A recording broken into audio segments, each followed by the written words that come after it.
So I was hanging out with a good buddy of mine today, and we were talking about a lot of things, but we always talk music.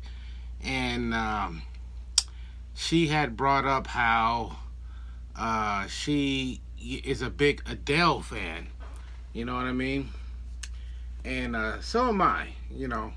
Not not quite as much as I used to be, but still a big Adele fan. And she's gonna be on a upcoming video and kind of talking about. She's gonna speak on Adele's music as well. So that's coming real soon. So anyway, I was like, hey, you know what? You know how I heard about or found out about Adele? My little tiny little Adele story. And she's like, what? And I was like, you know what? I'm just gonna make a video about it, and then I'll talk about it there. So that's what I decided to do. So I'm just gonna tell you guys my little Adele, experience on how I kind of, found out about her and her music. Um, Back when she first popped on the scene, I had never heard of her personally, and she was like a really, really small artist because she wasn't like making any significant noise. And here in Phoenix, we have this weekly entertainment. I call it an entertainment newspaper, but it's got like regular news stories and a food section, entertainment section, classifieds, and all that other kind of stuff. It's called the New Times. That's just like a random copy of it, but comes out every week, and they're free. They got the little news or paper baskets, whatever you call them, all over the city. You can go get them everywhere, pretty much. So there was an article in there many years ago, and it was basically talking about this new wave of R&B music coming out, R&B or soul or whatever you want to call it. And it basically focused on three different people. One was Estelle. You know who Estelle is? I think she's from the UK or something. She's from Europe somewhere. So there was, a write-up about her. There was a write-up about Adele. And for the life of me, I cannot remember who the third person was. They were all women, too. And I actually cut out the little article about Adele, but I don't know what I did with it. I almost wonder, did I save it and put it away? I'll have to look for that. Anyway, I don't know what it was about the little write-up about Adele, but something in there just kind of drew me, right? And so she didn't have an album out or anything like that. I just kind of went online and I was looking for, any kind of music because I was curious as to what she sounded like. So I think I went on eBay and I found like this 45. Matter of fact, let me grab this right quick. I had found this 45, and it was this song. This is my favorite Adele song of all time. Let me make sure. I want to make sure I show you the right one before I start running my mouth.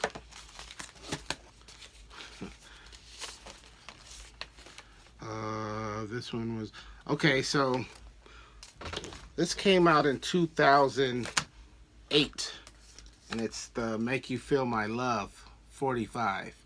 Man, look how pretty she is. Definitely fell in love with the cover like right away. So I got it, listened to it, loved it, absolutely loved it.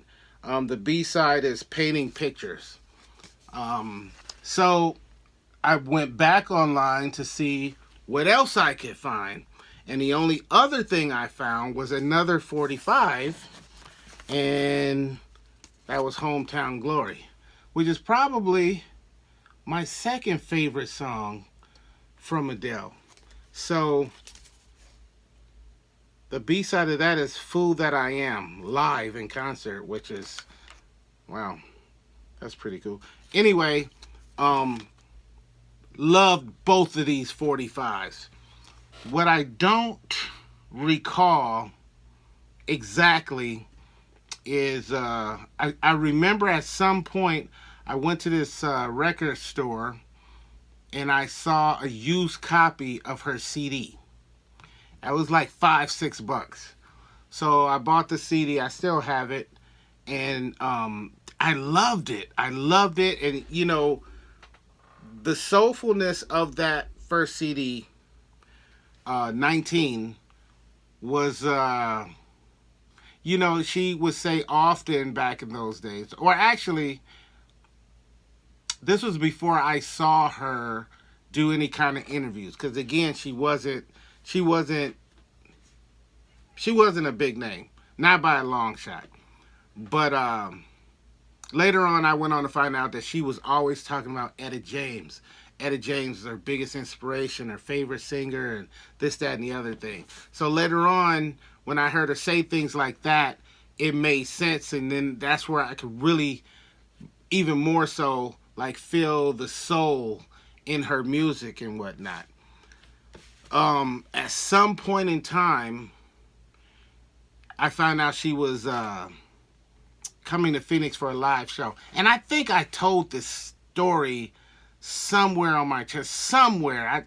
It seems like I remember talking about this like within the last year, but I'm not sure. It could have been just to whoever. Anyway, so found out she was coming to town. Fantastic. I am definitely going to this show. It was at this small venue. I think it was called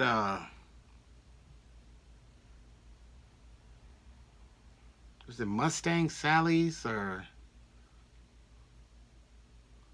I forgot. It was somewhere in like Old Town Scottsdale.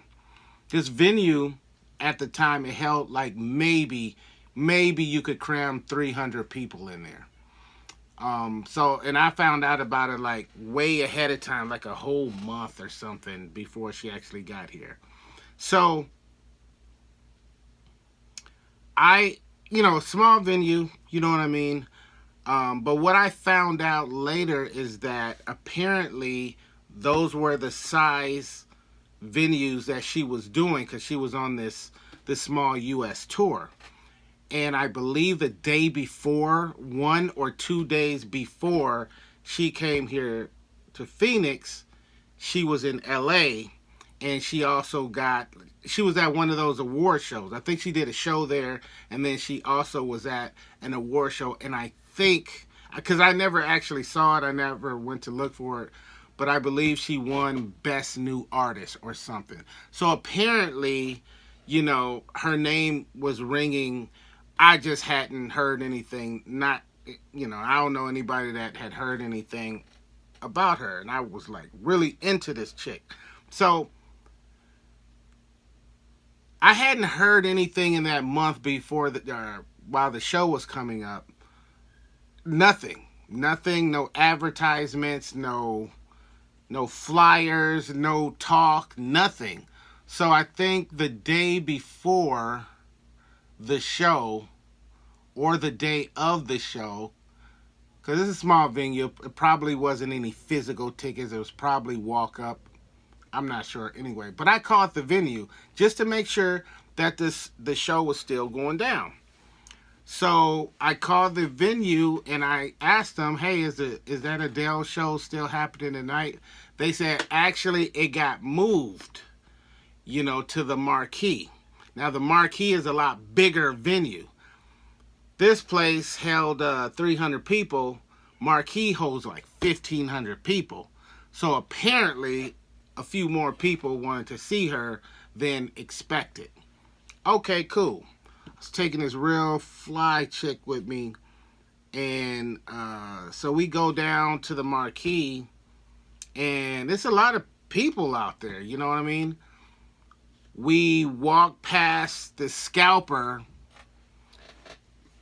and he's like trying to sell some tickets. No, I don't want none of that. Go up to the box office, sold out. Can you believe this? The show is sold out. I was shocked, but again, I don't really know what's going on because I don't know nothing about this chick. So now I got to go back to this scalper and try to get me some tickets to this show, which I did. I forgot how much I paid. They were probably like 25, 30 bucks a piece, whatever they were at the time. No problem. So now keep in mind, I had, discovered this chick and loved the whole album, and I didn't know anybody who knew anything about her. So we get the tickets and we go inside, and it is completely packed. We're almost up against the wall in the back of the venue. Like, it was just full of people. And it was like it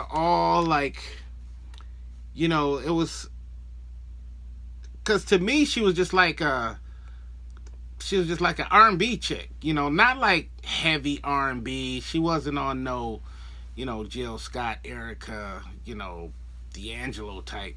Nothing like that. But definitely a soulful feel to her. So I'm looking at this crowd, and this crowd is like a all-white crowd. They look like middle-aged, like 30s, a lot of them, it looked like. This is my observation. I don't know exactly. But, wow, they were in there. So some opening band went on and whatever. So I just remember when Adele went on, and this is like big Adele. This is not the skinny Adele right now. This is big, thick, juicy Adele. That's the Adele I like. Anyway, so she came out and she had like this, I don't know nothing about women's clothes. She had like this big thing that looks like a poncho. You know what I mean? So she had this big thing on that was pretty much covering her. She came out and they were yelling and hollering and applauding. Now keep in mind, she's playing these smaller venues as she's going around the country, right? So I don't know if it was just the fans, she had all of these fans, or if a whole bunch of people jumped on the bandwagon after she won this award, and then right after, boom, she's in Phoenix. But the look on her face, she came out there and she looked shocked, and she looked shocked, like she wasn't expecting all of these people in here. Again, she's playing these small rooms. Now it's this big room, probably one of the biggest rooms she had ever played up until that point. And you could tell she was like shocked. She kind of stepped back a little. She was like shy, shocked, and just completely flattered all at the same time. It was pretty cool to see such flattery. And so the show starts, and it's going and it's going, and she's fantastic. There was one part where her guitar player, they were kind of sitting right next to each other performing. It was beautiful. And what shocked me is all these people. Now I'm feeling like, hey, she's mine. She belongs to me. What are you people? They were all singing her lyrics like she had been out forever. They were just singing her lyrics, and I was like, this is crazy. How did you guys find out about her? I just found out a little, a month or so ago, and, month and a half, 2 months ago, and now you guys, it was, I was being selfish, you know what I mean? But they're all singing her lyrics and all of this, and it was just so super incredible. It was great. So, of course, me being the that guy, I had to go pick up the album when it finally dropped, or at least when I got a hold of it. Because I don't think it was out up until, I bought it right after it came out. And so, everybody knows this album. You know what I mean? Plain and simple. And this was I mean, look at that album cover. What a beautiful album cover. And I'll probably never get within 100 feet of this chick, but what this would be the perfect album to get signed. If I was to give her like a white paint marker and have her sign it somewhere here in the black, how cool would that look? That would look pretty incredible, I think. So, and I was like totally in love. This was the Adele that was the no makeup Adele. You know what I mean? The natural Adele. I mean, she did wear makeup back in those days. But if you compare her back then to her now, now I love you Adele, but now she kind of looks like she just stuck her head in a bucket of paint, and it's just she looks way older than she actually is. She's all skinny now, and whatever, good for her, that's fantastic. But when she was more natural and she was thick and had all them juicy curves on her, that's the Adele that I fell in love with. Yeah, if we would have ever met, it would have been over with. It would have been it would have been a wrap. It would have been, trust me, it would have been a wrap. But so yeah, that's pretty much it. As her second album came out, I bought that, but I didn't like that nearly as much as 19. And then the other one, 21 or whatever it was, her third album.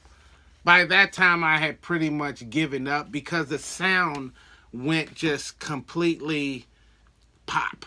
You know what I mean? It didn't seem to have any soul in it.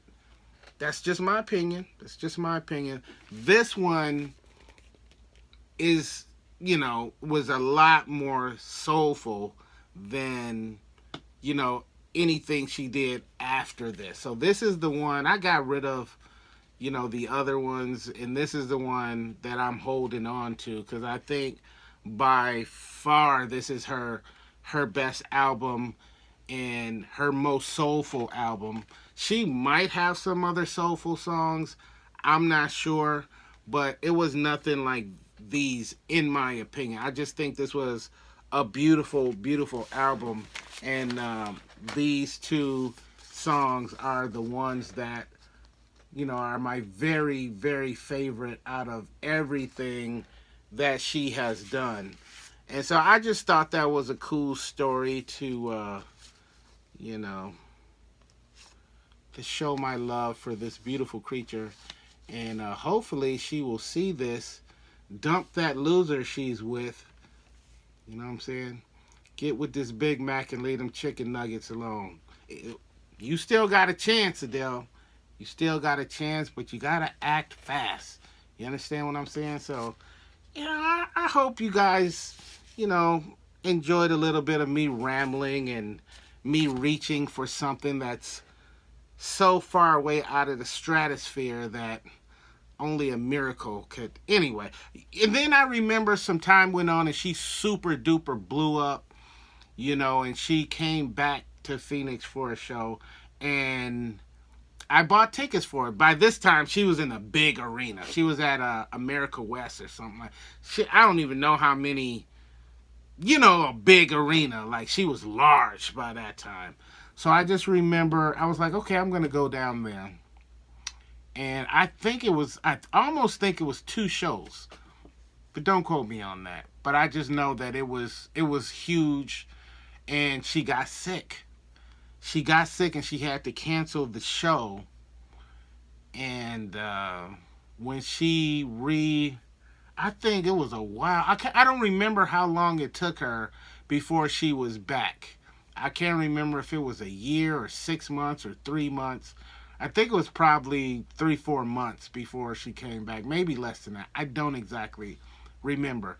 But I do remember that by the time she was coming back, I think I was just like, because I don't have a lot of patience. I've been to so many shows in my life, so many concerts. Now I don't have a lot of patience. I don't have a lot of patience driving, to these venues and having to deal with parking and walking and dealing with the big crowd. I'm just not into that. So I don't go to a lot of concerts anymore, and I certainly don't pay these high prices for these tickets. I feel like I wanted to go see Gladys Knight a few weeks ago, and I think her tickets were like $70, something like that. And I was like, you know what? Nah, I'm not paying that. I would love to see it. I think Patti LaBelle is either coming or maybe she just came, and hers were like 70, $80. And I was just like, you guys are rich already. I'm not. I'm not spending all this money on your tickets. And I've seen them before. There are some special occasions. I mean, Erica Badu was here a couple years ago, and I believe I spent $120, maybe it was a little less. It was somewhere between 80 and 120, and that's a lot for a ticket. But I did it anyway. So every now and then, there's a special occasion that comes up. But for the most part, I'm not trying to pay all this money for these tickets. Not after all the money that I spent. I've got on airplanes and flown to different cities, sometimes all the way across the country to see a concert. You know what I mean? I remember me and this one chick, we were going on vacation, and the day we were flying out was the day that Erica Badu was a separate show that went on. She was gonna perform here the same night we were flying out. So she was in Vegas the day before. So I literally flew to Vegas, went to the where was it, BB King's or something? Hard Rock? I can't remember. House of Blues. That's where it was. House of Blues in Las Vegas. Went there, saw the concert, left, basically slept on a bench at the airport for a few hours, got right back on a plane, flew back here, and then grabbed my girl, went to the airport, and then we flew to wherever we were going. I don't know.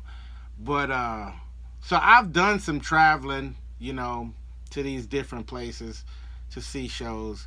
I don't have that kind of time, energy, and I especially don't have that kind of money, because that, $100 ticket, $60 ticket turns into like a $300-400 ticket, because you get what I'm saying.